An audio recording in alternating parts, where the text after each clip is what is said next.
Good evening friends. आज हमारा जो मेन टॉपिक है वो है पैरामेडिकल स्टूडेंट्स के लिए या मेडिकल स्टूडेंट्स के लिए या ख़ास तौर से उन महिलाओं के लिए जो अपनी कुछ समस्याओं को छिपा कर रखती हैं, उनको शेयर करने में हेजिटेट करती हैं या डॉक्टर्स को बताने में हेजिटेट करती हैं। इस तरीके की समस्याएं जो हैं उनको आती हैं। मैं चाहता हूं कि वो अपनी समस्याओं को शेयर करें, अपनी फैमिली डॉक्टर, फीमेल डॉक्टर से संपर्क करें। मैं ब्रेललाल हॉस्पिटल से डॉक्टर राजीव गुप्ता आपको ये इन्फॉर्मेशन देना चाहता हूं कि हमारे यहाँ लेडी डॉक्टर गायनिकोलॉजिस्ट मौजूद हैं और वो समय समय पर उन महिलाओं की समस्याओं का समाधान करती है।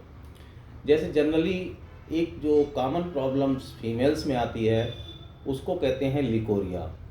लिकोरिया जनरल भाषा में कहा जाता है सफ़ेद पानी की शिकायत, या कुछ लोग इसको वाइट डिस्चार्ज भी बोलते हैं। एक्चुअली क्या होता है कि जो यूट्रस और बच्चेदानी के पास में आप फिगर देखेंगे अपनी बुक्स में, तो वहाँ पर एक पार्ट होता है जिसको सर्विक्स कहते हैं। वेजाइना के पास में कुछ ऐसी सेल्स होती हैं जो कुछ मॉइस्चर वाले लिक्विड्स को डिस्चार्ज करती हैं। वो एक कॉमन है। क्यों कॉमन है? वहाँ पर कुछ ऐसे बैक्टीरिया होते हैं जो वहाँ पर कुछ हानिकारक बैक्टीरियाओं को बचने के लिए प्रोटेक्ट करते हैं। वो एक प्रकार के सहजीवी बैक्टीरिया होते हैं, सिम्बायोंट बैक्टीरिया होते हैं, और वो वहाँ पर पीएच वैल्यू को भी मेंटेन करते हैं। मतलब मीडियम को एसिडिक रखते हैं, नियर अबाउट 4.5 के अबाउट रखते हैं। लेकिन कई बार ये देखा गया है कि यही जो डिस्चार्ज है वो ऑप्टिमम से ज़्यादा होता है। ऑप्टिमम से ज़्यादा होने का मतलब कि एक्सेसिव मात्रा में होना, ग्रीनिश कलर का होना, एलोइस कलर का होना, वहाँ पर ईचिंग होना, बर्निंग होना, ये सारी समस्याएं जो हैं फिर वो नॉर्मल नहीं होती, फिर ये समस्याएं एबनॉर्मल हो जाती हैं। और इन समस्याओं को कई बार फीमेल्स जो हैं वो कुछ दिन तक, जब तक कॉफ़ी कॉम्प्लिकेशन नहीं हो जाते हैं तब तक वो छिपाए रखती हैं। तो मेरा सुझाव है कि आप अपनी समस्याओं को विदाउट हेजिटेशन अपनी फैमिली डॉक्टर, ब्रेललाल हॉस्पिटल में भी हैं, और अपने जो आपके पर्सनल फैमिली डॉक्टर हैं उनसे शेयर कर सकते हैं और उसका ट्रीटमेंट ले सकते हैं। अब यहाँ समस्या इस बात की उठती है कि आखिर ये प्रॉब्लम होती क्यों है? वो तो पता ही नहीं होता किसी को। भाई ये तो डॉक्टर ही डिसाइड करेगा कि ये प्रॉब्लम का कारण क्या है। तो उस कारण की जांच के लिए उसमें कुछ टेस्ट किए जाते हैं, और हालांकि फीमेल्स जब डॉक्टर के पास जाती हैं तो वो एक ही बात बोलती है कि डॉक्टर साहब मेरे को ये समस्या है, आप मुझे दवाई लिख दीजिए।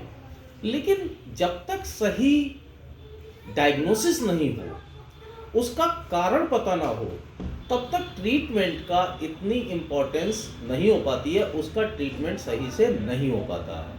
तो इसलिए विदाउट हेजिटेशन आप डॉक्टर से चेकअप करवाइए। कई बार डॉक्टर्स ब्लड टेस्ट करते हैं, कई बार पैप स्मेयर करते हैं। पैप स्मेयर में एक फ्लूइड लिया जाता है वेजाइनल के थ्रू, फीमेल डॉक्टर्स ही उसको करती हैं, उसका इन्वेस्टिगेशन होता है और उससे उसकी डायग्नोसिस का पता लग जाता है। इसके कई कारण देखे गए हैं, जैसे सर्विक्स में इन्फेक्शन है, यूट्रस में कोई इन्फेक्शन है, वहाँ पर कोई सिस्ट तो नहीं है, कोई फाइब्रॉइड तो नहीं है। ये सारी डायग्नोसिस जो हैं विदाउट इन्वेस्टिगेशंस के नहीं हो पाती हैं। तो इसलिए आप अपने डॉक्टर से प्रॉपर इन्वेस्टिगेशन कराइए। कराने के बाद उसका क्या रीज़न है उसका सही से ट्रीटमेंट लीजिए। हालांकि कुछ ट्रीटमेंट इसके कॉमन हैं जो फीमेल्स स्वयं करने की कोशिश करती हैं। जैसे कुछ लोग एंटीबायोटिक ले लेंगे, कुछ लोग एंटी फंगल ले लेंगे, कुछ लोग वेजाइनल टेबलेट ले लेंगे।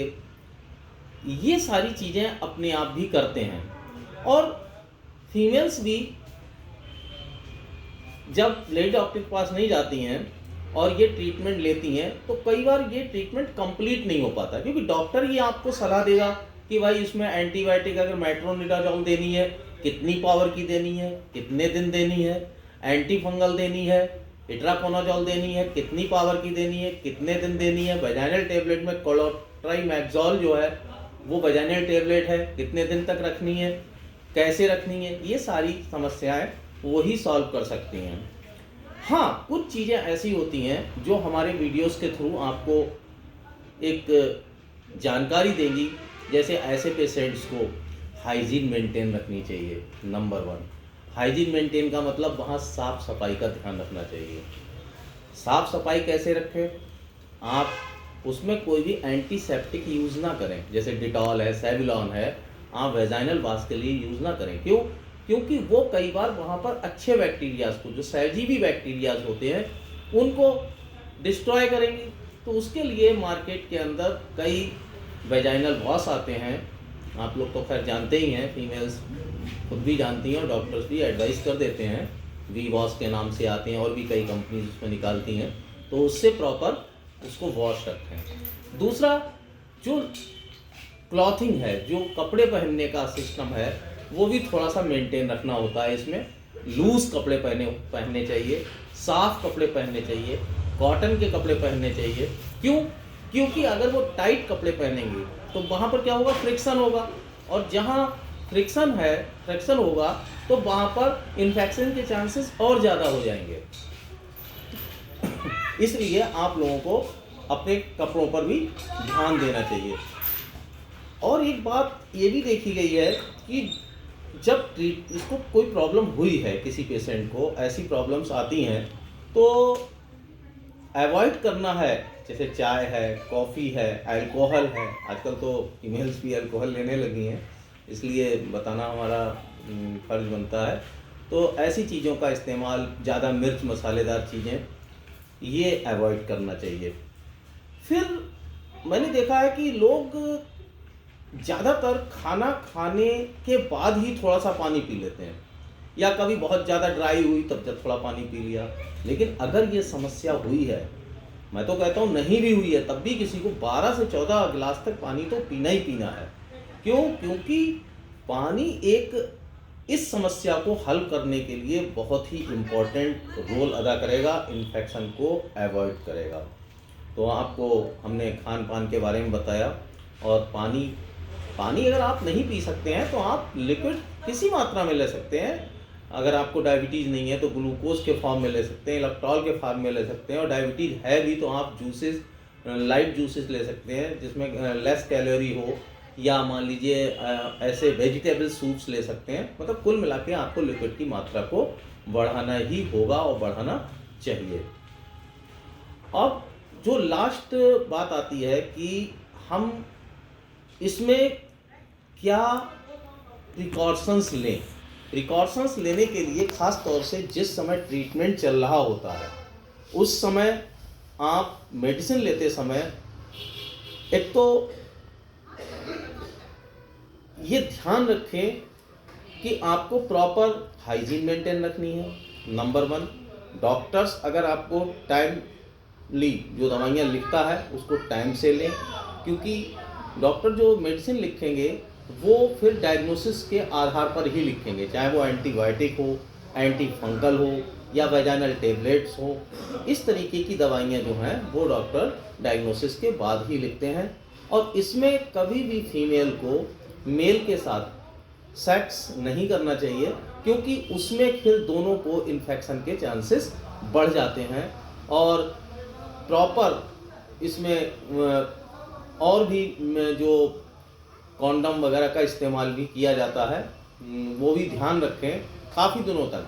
ख़ास तौर से उन पीरियड में तो ना ही करें तो ज़्यादा बेहतर रहता है। 5 to 7 डेज जो कंप्लीट ट्रीटमेंट चलता है, उसके बाद भी अगर ऐसा हो सके हाइजीन मेंटेन करने के लिए तो वो ज़्यादा बेहतर रहता है, और फिर बीमारी आगे तक के लिए समाप्त हो जाती है।